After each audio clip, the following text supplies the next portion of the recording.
তাহলে আমরা কি ভারতে আবার সেই 5ই আগস্ট দেখতে যাচ্ছি থালাপাতি বিজয়ের এই ঘোষণার মাধ্যমে?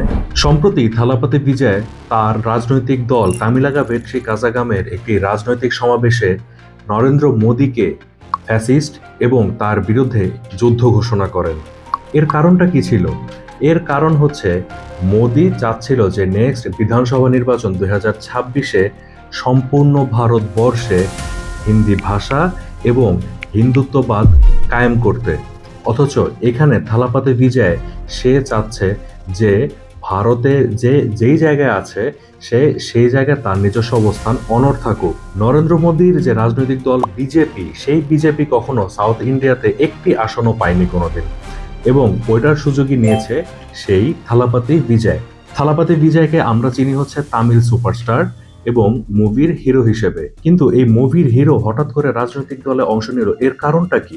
ভারতে আমরা শুরু থেকে দেখে এসেছি যে সেভেন সিস্টার্স আলাদা হতে চাচ্ছে, শিখ যারা আছে তারা খালিস্তান হিসেবে আলাদা হতে চাচ্ছে, আর সাউথ ইন্ডিয়ান যারা আছে তারা হতে যাচ্ছে আলাদা। আপনারা এই থালাপাতি বিজয়ের আরো একটি সূক্ষ্ম চাল লক্ষ্য করেছেন কিনা জানা নেই।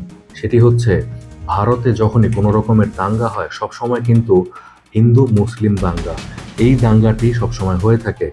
বাট গত বছর থালাপাতি বিজয় মুসলিমদের জন্য একটি ইফতার পার্টির আয়োজন করে এবং থালাপাতি বিজয়কে সেখানে মোনাজাত এবং ইফতার করতেও দেখা যায়। সো সে এখানে ধর্ম মত নির্বিশেষে সবাইকে এক হিসেবে চাচ্ছে। আরো একটি তথ্য দিয়ে রাখি আপনাদের, সেটি হচ্ছে সাউথ ইন্ডিয়াতে কিন্তু মুসলিমদের পরিমাণ সবচাইতে বেশি। আপনারা লক্ষ্য করলে দেখবেন যে ভারতে নরেন্দ্র মোদী আসার পর থেকে উগ্রবাদী হিন্দু যারা আছে তারা মুসলিমদের উপরে যে পরিমাণ অন্যায় অত্যাচার করা স্টার্ট করেছে, সেটি একরকমের ইসরায়েলের গাজার উপর যে নির্যাতন আছে সেই নির্যাতনকেও মাঝে মাঝে হার মানায়। যেহেতু আমরা সেটিকে মিডিয়াতে দেখতে পাচ্ছি না, তার জন্য কিন্তু আমরা এই সম্পর্কে সম্পূর্ণ একটি অন্ধকারে রয়ে গেছি। এমনও দেখা গেছে যখন নামাজের জন্য মসজিদে জায়গা পাচ্ছিল না মুসলমানরা, তখন রাস্তায় এসে নামাজ পড়ছিল, ঠিক ওই সময়টাতেই পুলিশ এসে তাদেরকে মেরে পিটিয়ে তাদেরকে উঠিয়ে দিয়েছে। আপনারা রিসেন্টলি বিভিন্ন রাজনৈতিক নেতাদের ভাষণ লক্ষ্য করলে দেখবেন যে তারা কিন্তু এই উগ্রবাদী হিন্দুত্বকে আরো বেশি বাড়িয়ে দিতে চাচ্ছিল, এবং 2026 সালে যে বিধানসভা নির্বাচনটি হবে সেখানে হিন্দি ভাষা এবং হিন্দু ধর্ম সেটি দল মত নির্বিশেষে সবারই পালন করতে হবে। এটি হচ্ছে নেক্সট নির্বাচনের তাদের মেইন থিওরি। সো এখান থেকে বের করার জন্য থালাপাতি বিজয় নেক্সট যুদ্ধ ঘোষণা করেছে এবং মোদীকে ফ্যাসিস্ট হিসেবে দাবি করেছে। বিজয় থালাপাতির রাজনৈতিক দল তামিলাগা ভেট্রি কাজাগাম এটি 2024 সালে তিনি প্রতিষ্ঠা করেন, কিন্তু কোনো রাজনৈতিকভাবে তিনি কোনো শোডাউন বা কোনো কিছুই করেননি। কিন্তু রিসেন্টলি যে বিশাল জনসভার একটি শোডাউন তিনি করেছেন তা আসলেই অকল্পনীয়। তার দলের মূল লক্ষ্য হচ্ছে যে সবাই সবার মতো থাকবে এবং যে যার ধর্ম যে যার ভাষা আছে সেই ভাষায় কথা বলবে, সেই ধর্ম পালন করবে। সাউথ ইন্ডিয়ান ওরা কিন্তু কখনোই দেখবেন যে হিন্দি ভাষাকে সচরাচর গুরুত্ব দেয় না। এমনকি সাউথ ইন্ডিয়ান যে সমস্ত সুপারস্টার যারা আছেন যেমন আল্লু অর্জুন, ধনুষ, প্রভাস, এরা কিন্তু কখনোই হিন্দি ভাষায় কোনো একটি শোতে গিয়েছেন এরকম কথা বলতে আপনি শুনবেন না। ইভেন প্রভুদেবা নিজেও কিন্তু হিন্দি ভাষা টোটালি জানেন না বললেই চলে। ইন্ডিয়াতে শিখ যারা আছে তারাও যে ভারতের যে পতাকাটি আছে তারা নিজেরা কিন্তু তাদের পাসপোর্টটি ছাড়া ইন্ডিয়ার পতাকাটা খুব বেশি একটা ইউজ করে না। তারপর সাউথ ইন্ডিয়ান যারা আছে তারা কিন্তু হিন্দি ভাষা এটিকে ওইভাবে একসেপ্ট করছে না। আর সেভেন সিস্টার্স এর কথা বলছেন, সেভেন সিস্টার্স এর একটি রাজ্যের উদাহরণ দিই, মিজোরাম। সেই মিজোরামে আজও পর্যন্ত লোডশেডিং থাকে এবং সেখানে পানির যে সাপ্লাই আছে সেই সাপ্লাইটি ঠিক মতো যাচ্ছে না।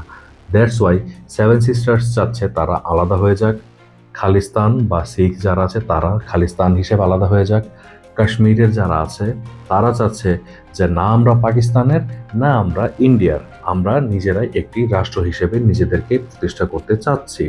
আর সাউথ ইন্ডিয়ান তাদের তো ইন্ডিয়াকে নিয়ে কোনো মাথা ব্যথাই নেই বা দিল্লিকে নিয়ে কোনো মাথা ব্যথাই নেই, তাদের নিজস্ব একটি অর্থনৈতিক যে স্ট্যাবিলিটি সেটিও আছে।